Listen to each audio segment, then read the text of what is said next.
รู้ว่าป่านี่ก็สมาคือหุกคักหุกแน่เด้ซุ่มตัดหญ้าผมมาตัดหญ้าเลยช่วงนี้อากาศมันร้อนทักทายจะทุกคนมื้อนี้ก็พอกับสาวสวยอีกแล้วมี FC บอกว่าย่ายตัวคือบ่กินบักเดือมาแกงเขียวหวานเบิ่งแซ่บๆเพิ่นว่าฉันก็บ่รอซาค่ะสักเลยลองเบิ่งหมุนปลาบักเดือค่ะมื้อนี้เป็นบักเดือพันธุ์หำเล็กน้อยเด้อนี่มึงแน่นั่นเฮ็ดคลอแคเลอยู่คือหำเล็กน้อยอยู่ดีนั่น มันคนละพันธุ์กันเด้กับบักเดือหำหมาอันนี้มันสิหน่วยป่อมๆกูได้หำหมามันสิหน่วยยาวๆ FC นี่ก็บอกฉันเฮ็ดไปทั่วทิพย์ทั่วแดนเนาะสูเอาบักเดือมาแกงเขียวหวานมาซั่นแหมโว้ยฉันบ่เคยเห็นเรียบร้อยค่ะฮอดบ้านแล้วจัดการล้างแล้วก็พาเลยมันก็งามตัวละเนาะก็คือบักเขือได้เลยเนาะ แต่ว่าฉันบ่มีเครื่องแกงเขียวหวานเนี่ยสักแต่อันนี้โรยไทยน้ำแกงเขียวหวานพร้อมปรุงซึ่งมาจากเมืองไทยปุ่นเด้อค่ะใส่ไก่แล้วก็ใส่บักเดือใส่แชมปิญองพง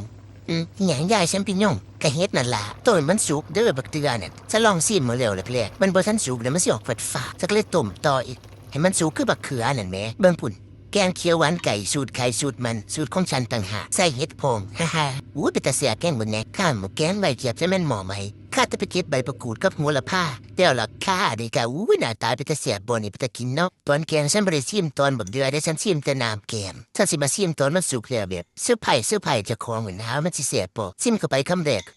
ฉันอึ่งเลยค่ะโอ้ไม่คอมบูอู้เสียบอีหลีเอ้าบักเดืออย่างนี้มาแกงเสียบ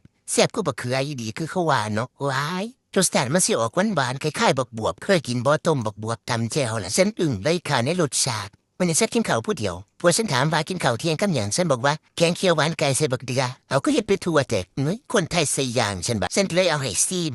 มันคือบักเขือตัวละเนาะเพิ่นบ่ต่อไปถือว่าต้องหาชื่อบักเขือยากอยู่ฝรั่งเศสบ่มีขายบักเขือคือบ้านเฮามีแต่บักเขือหำมากหน่วยใหญ่ๆน่ะแม่บ่มีรสชาติพอกันไม่ได้จ้าบ๊ายบาย